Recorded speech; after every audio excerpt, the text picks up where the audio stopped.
Bonjour à vous et bienvenue à Autrement dit, un balado qui a comme domicile fixe l'IRDA, l'Institut de recherche et développement en agro-environnement, avec Carl Boivin et moi-même Félix Lavoie-Lochet, de l'équipe de recherche en régie de l'eau.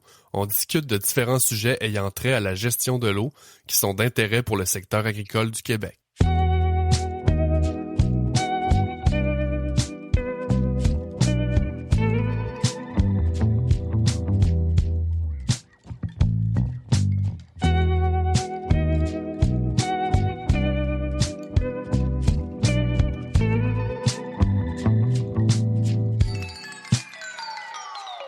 Bonjour tout le monde, bienvenue à Autrement dit. Cette semaine, on a la chance de parler d'un tout nouveau projet qui débute cette année, un beau projet de transfert comme je les aime, mais plus spécifiquement une formation. Ce projet s'intitule donc « Formation portant sur la gestion de l'eau en milieu agricole dans un contexte de conflit d'usage et de changement climatique ». Mais bon, avant d'aller plus loin, j'accueille mon co-animateur Carl Boivin. Salut Carl, comment ça va? Salut Félix, ça va bien et toi? Ça va super bien, merci. Carl, avec un titre comme celui-là, plutôt long et complet, j'ai l'impression qu'il va y avoir là, vraiment plusieurs sujets super intéressants qui seront abordés dans cette formation-là. Puis ben c'est bien stimulant, là, tout ça. Enfin, avant de rentrer dans l'ensemble des détails là, de ce projet, tu pourrais-tu, Carl, nous expliquer un peu là, d'où provient cette idée de formation, puis surtout à qui elle s'adresse? Bien sûr, Félix, que je peux. Sinon, je dirais même que ça augurerait mal pour la suite si je n'étais pas en mesure de le faire. Trêve de plaisanterie, on est toujours à l'affût là, d'une occasion de répandre la bonne nouvelle en gestion de l'eau, bien sûr. Puis on a saisi une opportunité qui s'est présentée sous la forme d'un appel de projet là, de la part du MAPAC.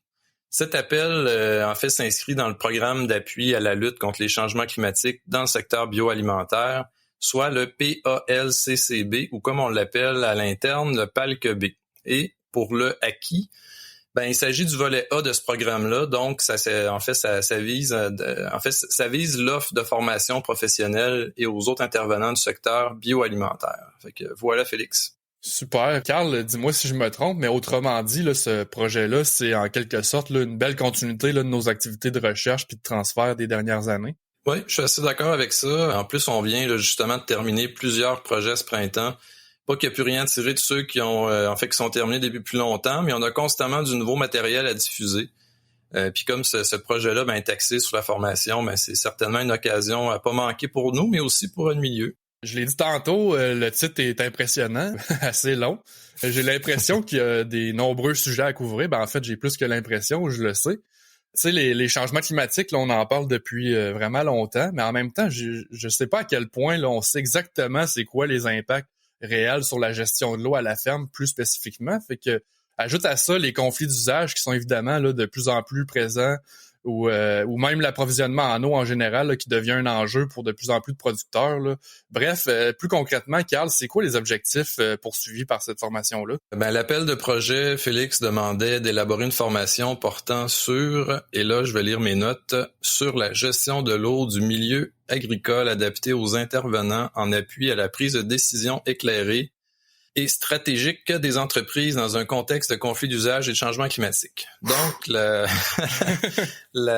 c'est ambitieux, mais pour y arriver, on a découpé la formation en 8 thèmes. Ces 8 thèmes-là, sont tout d'abord l'état des ressources en eau de surface et souterraine, la disponibilité et la qualité de l'eau et les effets des changements climatiques et de la demande des différents secteurs d'activité par territoire. Ça, c'est le premier thème. Le deuxième, les pratiques agricoles qui améliorent la résilience des systèmes culturaux en période de sécheresse. On pense entre autres ici là, à la santé des sols ou au choix d'un cultivar ou même d'une culture.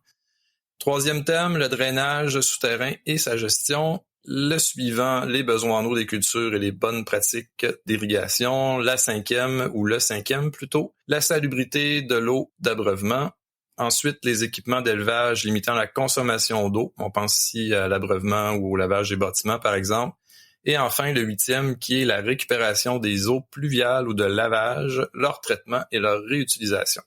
Donc, c'est un peu une formation de 360 degrés, je dirais, dans le sens où elle devrait couvrir, pas devrait, mais elle va couvrir la gestion de l'eau, à la fois dans un contexte de production végétale, mais aussi en contexte de production animale.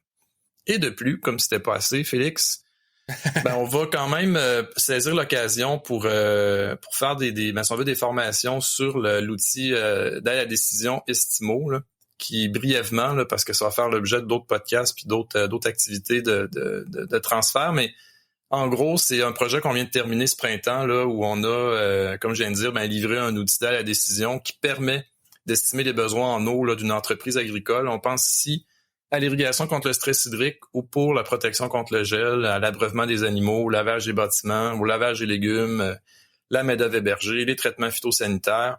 Bref, c'est gratuit, c'est confidentiel et c'est disponible en ligne à estimo.ca. Mais assez parlé d'Estimo. On peut passer à la prochaine question, Félix. Voilà, puis restez à l'affût parce qu'on va d'ailleurs en parler très bientôt dans un autre podcast là, de ce fameux outil développé à l'IRDA. Donc, Carl, il y a plusieurs sujets dans ceux que tu viens d'énumérer qui semblent déborder un peu de notre expertise. Puis mon petit doigt me dit, en plus que mon petit doigt. En fait, plus que mon petit doigt, mais toi, tu me l'as dit. On sera pas tout seul dans ce projet. On a des collaborations. Donc, voudrais-tu nous en parler un peu? Ton petit doigt et moi, Félix, avions effectivement raison. Il y a une partie importante d'élaboration de la formation là, qui va s'appuyer sur 5 équipes de recherche de l'IRDA qui sont actives dans différents secteurs, dont la régie de l'eau. Donc, on pense à notre équipe là, en régie de l'eau, en production végétale, en hydrométrie, hydrologie, changement climatique. On pense à l'équipe de Simon Ricard, en génie agro-environnemental, donc les équipes de Patrick Brassard et de Stéphane Godbout. En hygiène de l'environnement agricole et salubrité des récoltes, l'équipe de Caroline. Puis on a aussi là des intervenants de l'externe, Guillaume Sauvageau, Véronique Gagnon du MAPAC avec Rosanne Chabot de Logiag qui vont s'occuper du volet drainage, là, le thème là, drainage et sa gestion. Puis on va avoir aussi d'autres spécialistes en gestion de l'eau comme Daniel Bergeron. On va avoir aussi une dizaine de fournisseurs et des producteurs agricoles. C'est vraiment cool tout ça, puis c'est un rendez-vous. Mais Carl, comment qu'on s'y prend là? Est-ce qu'on va louer le Centre Bell? J'y ai pensé, mais je vise plutôt le stade olympique, Félix. Je trouve que c'est plus gros, puis ça reste un peu dans le thème de la gestion de l'eau. Eh boy, stade olympique, on va attendre longtemps. Le projet commence en 2024, puis il va se terminer en 2027, non? Écoute, prenons ça une bouchée à la fois. Ou une goutte à la fois. Ou une gorgée. Bon, si on revient à nos moutons, Félix, les 8 thèmes que j'ai présentés tantôt là, vont faire l'objet d'une vidéo qui, l'idée c'est de présenter ces vidéos-là après ça sous la forme de vidéos sur demande, mais sans l'abonnement payant là, qui vient généralement avec. Il va y avoir aussi des quiz en ligne qui vont être proposés là, aux participants pour évaluer leur degré de connaissance. De notre côté, ces quiz-là vont être intéressants parce que ça va nous permettre de raffiner le contenu des webinaires, parce qu'il va y avoir aussi des webinaires. Ça va nous permettre de voir est-ce qu'il y a des notions là, qu'on a peut-être un peu moins bien expliquées ou qu'on pourrait approfondir davantage. Donc, ça va être intéressant à ce niveau-là. Puis ça m'amène à te parler aussi je fais une parenthèse, là, mais du titre court j'appelle ça titre court, mais souvent on nomme nos projets, là, on a des titres quand même qui sont assez longs, généralement. Fait qu'on aime les raccourcir. Donc, ici, on avait pensé à donner au nom, le nom de Formo au projet. Mais j'hésite encore, parce qu'en fait, ça invite un peu à être endormant. Mais je discutais avec Antoine, là, un membre de l'équipe récemment, qui disait que lui, ça faisait penser aussi au côté conservation. Donc, je trouve que c'est intéressant parce que c'est ce qu'on veut aussi avec la formation, avec les vidéos, là, que ça permette une certaine durabilité dans le temps, que ce soit pas, si on veut, éphémère. Donc, cette parenthèse fermée, il n'y aura pas juste des vidéos, il va aussi avoir des visites à la ferme. Celles-là, ils vont être un petit peu plus éphémères. Il va y avoir une série de podcasts qui va être produite là, pour échanger avec une dizaine de fournisseurs là, qui sont présents au Québec et qui sont actifs dans le milieu de la gestion de l'eau. Il va en avoir aussi avec des producteurs et des conseillers agricoles. Bref, on s'est engagé, je vais faire encore appel à mes notes une fois de plus, à ce que le contenu de cette formation permette de renforcer les connaissances des professionnels qui accompagnent les entreprises agricoles dans l'intégration des enjeux climatiques lors de la prise de décision. OK, il y a du pain sur la planche. Je suis impressionné de voir une fois de plus que cette formation portera sur de nombreux sujets, là, de nombreux enjeux de la gestion de l'eau à la ferme, puis avec une belle diversité là, de livrables pour rejoindre le plus grand nombre de producteurs. Mon genre de projet, ça.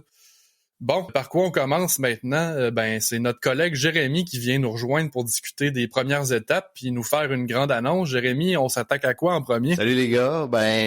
En fait, ça me fait plaisir d'annoncer que je vais prendre un peu le relais là, des balados pour les prochaines semaines. En fait, les prochains balados qu'on va faire, on va rencontrer là différents fournisseurs, là, les fournisseurs du milieu là, qui ont des solutions ou qui ont des produits là pour la gestion de l'eau à la ferme. Donc, comme Carl l'a dit, là, une dizaine de fournisseurs. Donc, je pense que ça va être super intéressant là, de bien connaître là, leur histoire, de parler un peu de leurs solutions, puis de se projeter dans l'avenir avec eux. Donc, restez à l'affût, là, je pense que ça va être bien intéressant d'ici les prochaines semaines. Là, rassure-moi, Jérémy, tu dis que tu prends tu prends le relais pour les prochains balados, mais les balados qui ont trait au projet Formaux, si vraiment on y attribue ce titre-là, là. C'est ça, juste, on va dire la série avec les fournisseurs pour l'instant. Okay, ça me rassure. Ouais, on le jette pas, Carl, on le jette pas. Bon, super, Jérémy, bienvenue à bord, mon tout nouveau co-animateur pour cette série de podcasts. L'intérim. Ouais, par intérim. Par intérim. Donc, ça fait pas mal le tour, je pense, les gars. Avez-vous quelque chose à ajouter? C'est un rendez-vous. Bon, merci, puis merci d'avoir été là, chers auditeurs, puis à très bientôt pour un autre épisode Autrement dit. La formation portant sur la gestion de l'eau en milieu agricole dans un contexte de conflit d'usage et de changement climatique est réalisée grâce au soutien financier du gouvernement du Québec dans le cadre du programme d'appui à la lutte contre les changements climatiques dans le secteur bioalimentaire qui découle du plan pour une économie verte 2030.